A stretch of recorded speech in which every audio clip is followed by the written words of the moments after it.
Welcome to History Teller. Here, we explore the past to learn and remember. Welcome to This Explainer. Today, we're diving headfirst into what is essentially a giant historical mystery.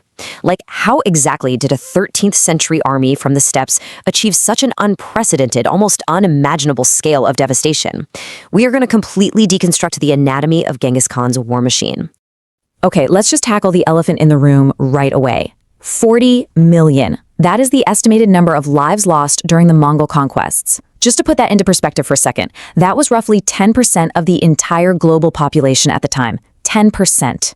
When Genghis Khan unleashed his forces on the empires of the 13th century, his enemies literally thought they were fighting demons. I mean, the speed, the utter destruction, it just seemed impossible. But here's the thing, it wasn't magic, and it definitely wasn't supernatural. It was actually the result of the most disciplined, organized, and tactically advanced military system the world had ever seen. So how did they actually pull this off? Well, to understand that, we first need to look at the individual Mongol soldier. Imagine facing an army that could literally move faster than the speed of rumor. A Mongol soldier didn't just have one horse. They had up to 5 spare horses each. This meant they could ride for days without stopping, just effortlessly swapping mounts on the go without ever breaking their stride. And then add to that their terrifying offensive capability. They could fire a deadly arrow every few seconds from a really powerful composite recurved bow, and they could do all of this while riding hundreds of meters away from you. And you know, their lethal capability on horseback is perfectly captured by this one maneuver known as the Parthian shot. Basically, this was a tactic where a horse archer would aim and fire an arrow backward while riding away at a full gallop. So think about it. You think they're retreating, right? You let your guard down thinking they're fleeing, and suddenly, boom, they strike with deadly accuracy. It allowed them to maintain this continuous lethal barrage even while they were physically moving away from the enemy. Moving on to part 1, the blueprint. Specifically, the decimal command system. Now, having a bunch of incredible individual warriors is great, but that's not enough to conquer the world on its own. They needed a framework. Genghis Khan's first genius move was completely abolishing traditional tribal units. He did this to prevent mutiny, and he replaced those old allegiances with a strict, scalable, almost mathematical blueprint. It starts right at the base with the Arban, a tight-knit squad of just 10 men who lived, fought, and slept together like brothers. Then it scales up, right? 10 Arbans make a Jagalon of 100 men. 10 of those make a Mingan of 1,000 men. And finally, 10 Mingans form a Tumen, which is a massive, devastating division of 10,000 warriors, all moving as a single entity. And this decimal structure wasn't just for keeping things organized, it was an absolute masterpiece of communication. It allowed complex commands from the Khan to flow seamlessly and instantly all the way down to those 10-man squads, even through the totally deafening chaos of a medieval battlefield. Because obviously, they couldn't just rely on shouting over the noise of war. Instead, they used super precise auditory and visual tools.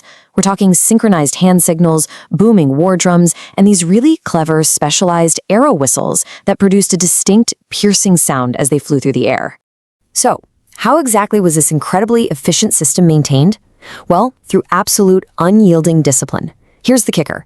If one single man in an Arban fled from battle, the remaining 9 members of a squad were executed. I know, it's a staggering concept for us today, but this brutal enforcement forged a level of loyalty, accountability, and brotherhood that was just completely unmatched by the sort of disorganized feudal armies of Europe or Asia at the time. You fought to the death for the guy next to you, because your life literally depended on his courage. That brings us to part 2, the execution.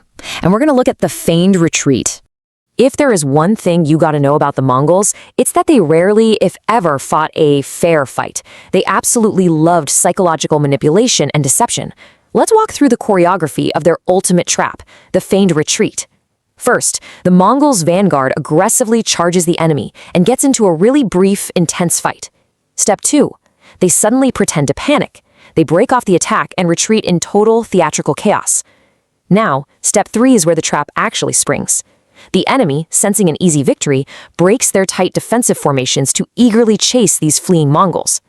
The Mongols would just let them chase for miles, sometimes even for days, totally exhausting the pursuing army. Then, step 4. The retreating Mongols, who were riding those fresh, spare horses we talked about earlier, suddenly wheel around. And finally, step 5. The hidden Mongol army emerges from the flanks, completely encircling the disorganized and exhausted enemy. It's game over. It was a total masterpiece of military deception, and it worked devastatingly well. To really grasp the terrifying effectiveness of this tactic, we just need to look at the Battle of Chapchial Pass in 1211.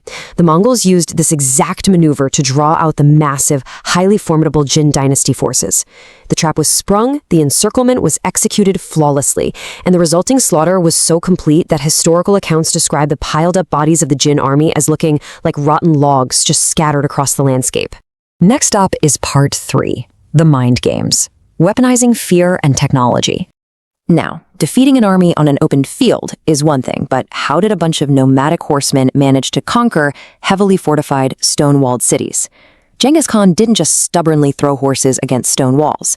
Instead, he showed sheer genius for adapting. He captured highly skilled Chinese and Persian engineers and literally forced them to work for his army. Under Mongol direction, these captured experts built massive catapults, towering trebuchets, and they even utilized early gunpowder weapons.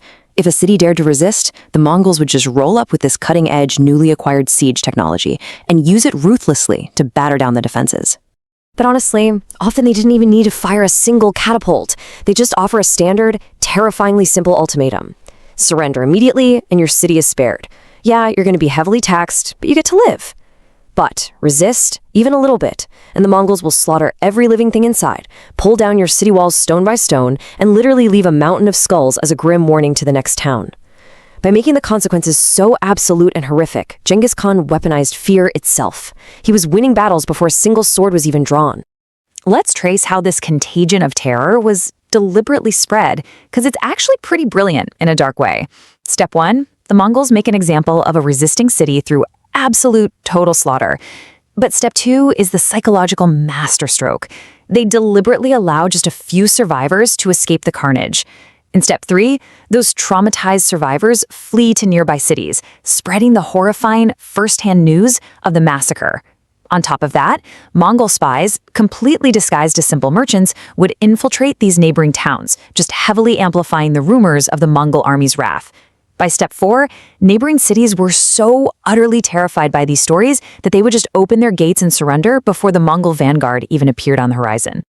Which brings us to part 4, the aftermath, the true cost of this conquest.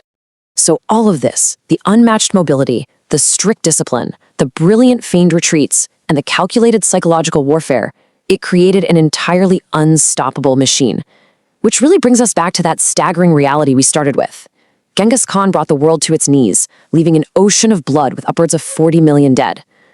Yet the deep, almost unbelievable irony of history is what came next. Out of this unprecedented devastation actually came a period of profound peace and global connectivity. The Mongol Empire effectively created a massive, secure land bridge between the East and the West, establishing trade routes and cultural exchanges that quite literally laid the groundwork for our modern interconnected world. Which leaves us with a totally fascinating, almost paradoxical puzzle to wrap up on. How exactly did this brutal conqueror actually unite the East and the West along the Silk Road? And, perhaps even more mind-boggling, why do millions of men alive today share his exact DNA? Well, those are the burning questions we're going to uncover in our next explainer.